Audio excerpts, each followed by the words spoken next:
नमस्कार. सर्वप्रथम आपण आलेल्या सर्व पत्रकारांचं मी स्वागत करतो.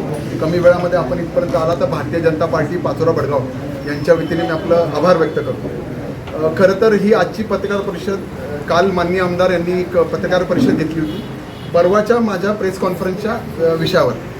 परवा मी जी प्रेस कॉन्फरन्स घेतलेली होती ती जळगाव जिल्हा मध्यवर्ती बँकेने सभासद असलेले परंतु त्यांची शेती ही जिल्ह्याच्या बाहेर आहे त्यांना पीक कर्ज देण्याकरता अडकाठी करत होते किंवा नाही सांगितलेलं होतं. या संदर्भात मी घेतलेली होती आणि त्या संदर्भात मी माननीय नेते गिरीश भाऊ महाजन यांच्याशी संवाद करून हा प्रश्न सोडवलेला होता आणि त्या संदर्भात मी प्रेस कॉन्फरन्स घेतली होती. त्यामध्ये मी माननीय आमदारांना पॉईंट आऊट केलेलं होतं. त्याचं कारण असं होतं की माननीय आमदार इथले आमदार आणि लोकप्रतिनिधी आहेत आणि दुसरं महत्त्वाचं गोष्ट ते जिल्हा मध्यवर्ती बँकेचे मागच्या 5 वर्षापूर्वी व्हाईस चेअरमन राहून चुकलेले होते आणि आता संचालक होते. म्हणून मी त्यांना उद्देशून कालची पत्रकार परिषद माझी मी केलेली होती. परंतु मला वाईट वाटतं आणि त्याच्यावरून मला मान्य आमदारांचा बुद्ध्यांक कळून गेला की ते किती हुशार असू शकतात.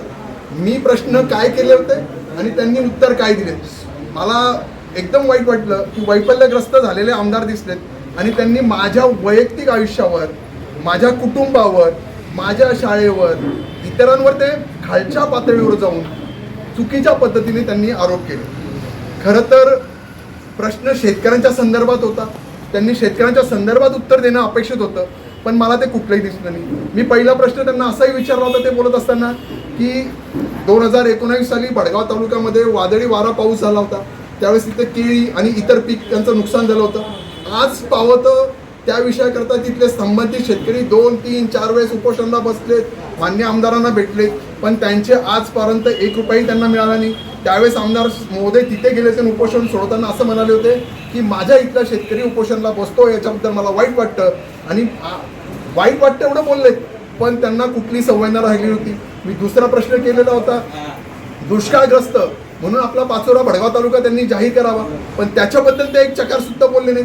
त्यांनी गिरीश भाऊंचं उदाहरण दिलं. मी विषय करतोय पाचोरा भडगावचं त्याच्याबद्दल बोलत नाही आणि ते दुसऱ्याबद्दल बोलतात. मी मग सांगितलं की बांधाला बांध लागून असलेला आपला 40गाव तालुका आहे, भडगाव तालुका त्याला जवळ आहे, मग तिथे जर कधी दुष्काळग्रस्त होऊ शकतो तर तुम्ही काय करत नाही. धळचा मा करतात, दुष्काळग्रस्ताला दुष्काळ सादृश्य करतात, 1 रुपया सुद्धा निधी येत नाही.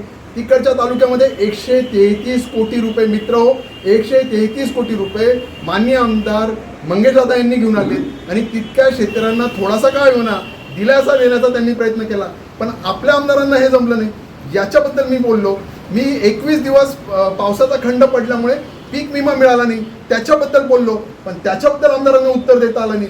मला वाईट वाटतं की यांना त्यांची हुशारी जाते कुठे, ते बोलतात कुठे. ते मला ते बोलताना कालच्या त्यांच्या प्रेसमध्ये बोलले की मी विधानसभेमध्ये बोलतो आणि त्याच्यावर जाऊन अमोल शिंदे अभ्यासपूर्ण माझ्याबद्दल बोलतात. नक्कीच आमदार साहेब तुम्हाला इथून लोकांनी निवडून दिलं आहे, तुम्हाला विधानसभेमध्ये इथे प्रश्न मांडायचे आहेत. ते म्हणाले की खासदारांबरोबर गेलेत आणि तिथे आंदोलन केलं म्हणजे स्वतःहून सांगतात. पण नक्कीच ना माझ्या इथल्या शेतकऱ्यांबद्दल जर कधी मी कलेक्टर ऑफिसला जाऊन आंदोलनावर बसत असेल, खासदारांबरोबर जाऊन तिथे उपोषण करत असेल, कृषी अधिकाऱ्यांबरोबर भांडत असेल तरी मी कोणाकरता करतोय माझ्या तालुक्यामध्ये असलेल्या गोरगरिबांकरता, इथल्या शेतकऱ्यांकरता मी म्हणतोय. मग हे करायला कोणी पाहिजे होतं, हे आमदारांनी करायला पाहिजे होतं. मी तिथपर्यंत जाऊ नये त्याच्या अगोदर त्यांनी प्रश्न सोडवला पाहिजे होते. त्यांना जमलं नाही. विधानसभेमध्ये मग मी जातो, मी बोलतो, त्यांना लक्षात येत नाही की इतर आमदार कापूस आपलं भात या पिकाकरता भांडण करतात आणि हेक्टरी 15,000 रुपयाचं अनुदान घेऊन देतात आणि आमदारांना कापसाकरता 1 रुपया सुद्धा आणता येत नाही. पूर्ण 5 वर्ष म्हणजे मागेही 5 वर्षात सत्तेत होते, आताही 4.5-5 वर्ष झाले सत्तेत आहेत. कुठल्याही प्रकारे त्यांना शेतकऱ्यांबद्दल कळवाला नाही, संवेदना नाही, भावना मेलेल्या आहेत. फक्त आणि फक्त स्वतःचा स्वार्थ बघण्याकरता असे विकास कामं करतात जेव्हा ज्याच्यामध्ये त्यांचे खिशे भरले जातील, ज्यांना त्यांना टक्केवारी मिळेल असेच कामं धरून ते काम करत असतात.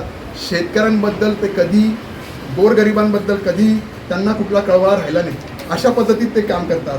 मला त्यांच्याबद्दल म्हणजे मी हेच त्यांना उत्तर नाही आहेत पण त्यांनी जे मला प्रश्न विचारले ते माझ्या इथले असलेल्या जनतेला, गोरगरीब लोकांना, माझ्या मायबाप जनतेला कळावं की आमदार साहेब किती खोटं बोलतात, किती बोलतात.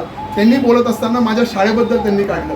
खरं तर आमदार साहेबांना माहीत नाही त्यांचे नेते जे त्यांना ते नेते म्हणतात आणि आपल्या महाराष्ट्राचे मुख्यमंत्री माननीय शिंदेसाहेब यांनी चालू वर्षी माझ्या शाळेला तालुक्यातून पहिला नव्हे, जिल्ह्यातून पहिला नव्हे, तर विभागातून उत्कृष्ट शाळा, आदर्श शाळा, मुख्यमंत्री स्वच्छ आणि आदर्श शाळा याचा 25 लाखाचा 3रा क्रमांकाचं बक्षीस माझ्या शाळेला मिळालं आहे.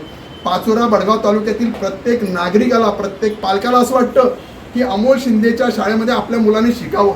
अशी आदर्श शाळा ही माझी आहे. IITians, इंजिनियर्स, डॉक्टर्स, कलेक्टर्स, आदर्श व्यक्ती घडवणारी शाळा म्हणजे अमोल शिंदेची शाळा आहे.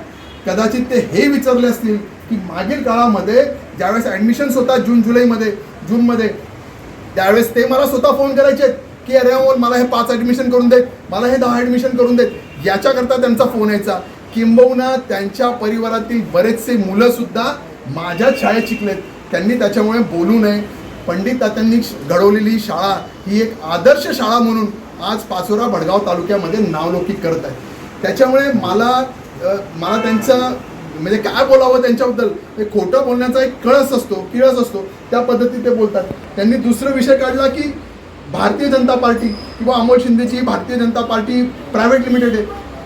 माननीय आमदार साहेब, कदाचित तुम्हाला माहिती नसेल, संघटनेबद्दल तुम्हाला काही कळत नसेल भारतीय जनता पार्टीचं.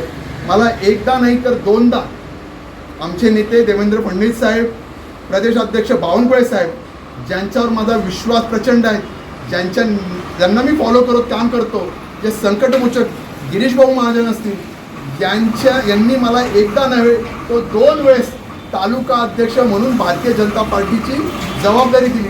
इतकंच नव्हे तर इथल्या स्थानिक पदाधिकारी कार्यकर्त्यांच्या जोरावर मला लोकसभेकरिता आणि होणाऱ्या विधानसभेकरता पाचोरा भडगाव विधानसभेचा निवडणूक प्रमुख ही अत्यंत महत्त्वाची जबाबदारी भारतीय जनता पार्टीने दिली. म्हणजे येणाऱ्या विधानसभेमध्ये सुद्धा म्हणजे भारतीय जनता पार्टीचा इथे लीड कोण करू शकतो, नेतृत्व कोण करतो, भविष्यामध्ये भारतीय जनता पार्टीकडनं इथे काय होऊ शकतं, उभं कोण राहू शकतं, अशा पद्धतीचं पद हे लोकसभा निवडणूक प्रमुख म्हणून मला त्यांनी दिलेलं आहे. त्याच्यावर मला त्यांना सांगायची गरज नाही. किशोरप्पा मागील काळामध्ये ह्याच भारतीय जनता पार्टीबद्दल हीन वागणूक द्यायचे, इथल्या स्थानिक नेत्यांबद्दल चुकीचे बोलायचे. इव्हनच काय तर त्यांनी आमचे नेते देवेंद्र फडणवीस यांच्याबद्दल व्यंगात्मक टीका केलेली आहे. बावनकुळे साहेब यांच्याबद्दल त्यांच्या आडनावावरून त्यांनी टीका केलेली आहे. त्या गिरीश भाऊ यांना अत्यंत अपशब्द वापरलेत. या सगळ्या गोष्टीचे व्हिडिओ चित्रीकरण सगळ्या गोष्टी आमच्याकडे आहेत, वरच्या परतेवर दिले गेलेले आहेत. हे त्यांनी विसरलेत का? म्हणजे मोठमोठ्या भाषेमध्ये गिरीश भाऊंना आव्हान देण्याचं काम त्यांनी इथे केलेलं आहे. त्यांनी माझ्या पक्षाबद्दल बोलू नये. राहिलं विषय लोकसभेच्या इलेक्शन्समध्ये की आम्ही प्रामाणिकपणे काम केलं. कसलं तुम्ही प्रामाणिकपणे काम केलं? कुठल्याही अँगलने किशोरप्पा यांनी प्रामाणिकपणे काम केलं नाही. जर त्यांनी प्रामाणिकपणे काम केलं असेल तर तुमच्या माध्यमातून मला त्यांना विचारायचं आहे की अंतुर्ली हे त्यांचं घरच गाव आहे, होमटाऊन आहे. 3घही बूथ त्यांचे मायनस आहेत. 3घही बूथला करण पाटील यांना जास्त मतं मिळाले. स्मिताताई ज्या कमळ चिन्हावर उभ्या होत्या त्यांना अत्यंत कमी मतं मिळाले. याचं उत्तर त्यांनी द्यावं की का त्यांना मतं कमी मिळाली.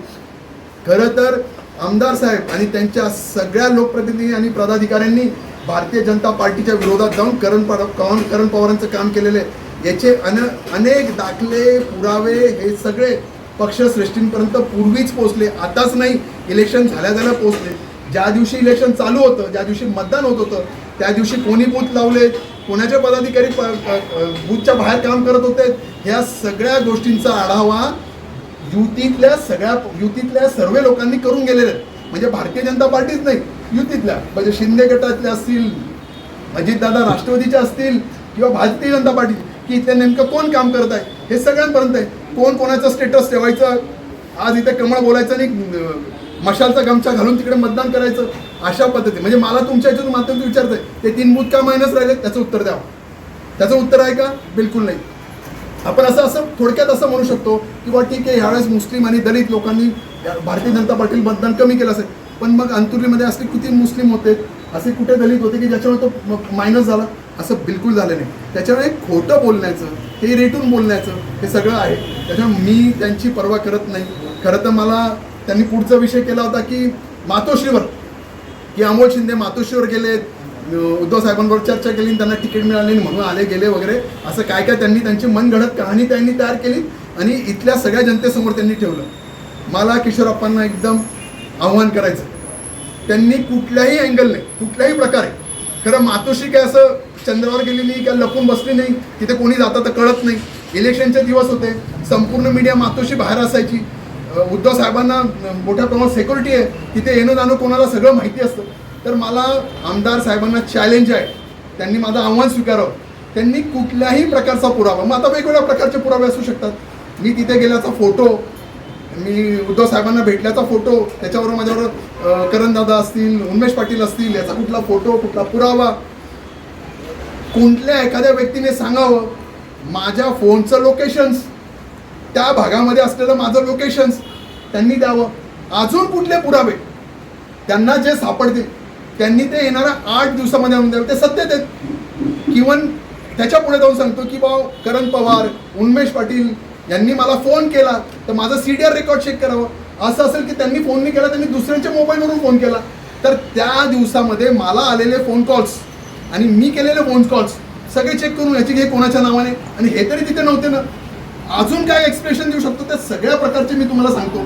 जर कधी त्यांनी प्रूव्ह करून दिलं की अमोल शिंदे हे मातोश्रीवर गेले होते, तेव्हा काय ना आज काय, म्हणजे इथून काय 1 वर्ष मागे घ्यावं, इथून पुढे झालेलं याच्यात घ्यावं. जर कधी अमोल शिंदे मातोश्रीवर गेले होते तर मी राजकीय संन्यास घ्यायला बसलेलो आहे. पण त्यांनी माझं चॅलेंज स्वीकारावं.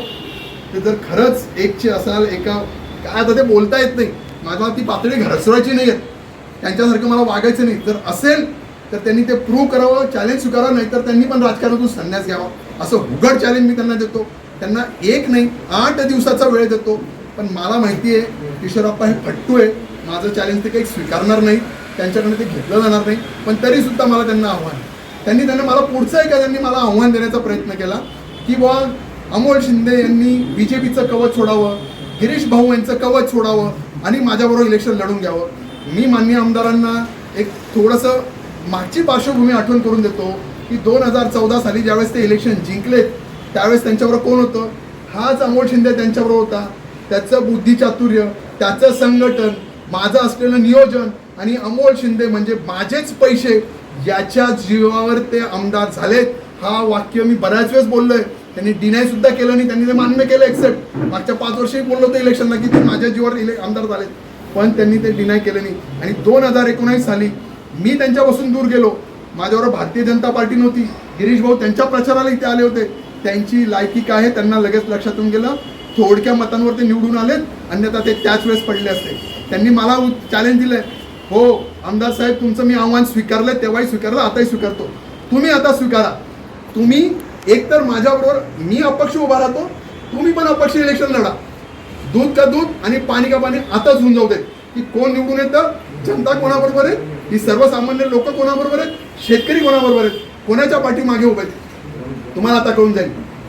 मला माहिती, मी जसं बोललो आमदार साहेब फट्टू आहे, त्यांच्यात एवढी ताकद नाही. आगळपागळ करायचं, अहंकार गर्वाची भूमिका करायची, दुसऱ्याला संपून जाईल, संपून टाकेल. राजकारणात कोणी दुसरा बहुजन समाजाचा नेता येत असेल तर त्याला संपवण्याचं काम त्यांचा प्रयत्न असतो. तर मी त्यांना दुसरं चॅलेंज देतो. त्यांना दुसरं चॅलेंज असं आहे की त्यांनी मैत्रीपूर्ण लढत माझ्यावर करून घ्यावी. त्यांनी त्यांच्या पक्षश्रेष्ठीला सांगावं की येणाऱ्या लोकसभेमध्ये ही जागा भारतीय जनता पार्टीला अमोल शिंदे करता कमळ या चिन्हावर सोडवावी. त्यांनी धनुष्यबाणावर लढून घ्यावं आणि मला लढून घ्यावं. मी तेही त्यांना स्वीकारायला देणार. आणि त्यांनी लगेच सांगावं, वेळ घालवायचं नाही. त्यांनी लगेच त्यांच्या पक्षश्रेष्ठी सांगावं. त्यांना जर त्यांची ताकद असेल ना की त्यांनी तेही पक्ष सांगणार. बीजेपी करतात, कारण त्यांच्याकडे आता जनाधार राहिलेला नाही. ते लोकप्रतिनिधी म्हणून आता लोकांना स्वीकारार्थ राहिलेले नाही. मी त्याच्या पुढे जाऊन सांगतो, ते मला म्हणत होते की पक्षांना मी विचारणार, अहो तुम्ही ज्या वेळेस, म्हणजे तुम्ही लोकप्रतिनिधी, तुम्ही काय म्हणायचे की मी सच्चा शिवसैनिक आहेत. मी सच्चा शिवसैनिक असेल तर लोक प्रश्न करता, शेतकऱ्यांकरता, गोरगरीब जनतेकरता मी सत्तेच्या विरोधात सुद्धा रस्त्यावर उतरायला तयार आहेत. मग आता कुठे मेलात? मी काय केलं? मी तेच केलं ना. माझ्या शेतकऱ्यांचे प्रश्न तुम्हाला विचारलेत, मी सत्तेला शासनाने विचारलेत, कारण तुम्हाला विचारलेत. पण एवढा राग तुम्हाला काय हवा? मला असं सांगायचं वाटतं की मागच्याच ते मला म्हणत होते की मला 15-20 हजार मतं मिळतील. मी त्यांना सांगतो की आमदार साहेब, तुम्हाला आता तुम्ही 3-4 नंबरवर फेकले गेलेले आहात, तुम्हाला 15-20 हजार मतं आता मिळतील. कदाचित येणारा काळ असा सांगेल की पक्षाकडनं तुम्हाला तिकीटच मिळणार नाही. ही जागा जो सर्वे सांगतो, जो आजचे लोक बोलतात तर ही जागा भारतीय जनता पार्टीकडनं अमोल शिंदे यांच्याकरता कमळाकरता सुटेल. त्याच्यामुळे तुम्हालाच तिकीट मिळतं की नाही ते तुम्ही बघा.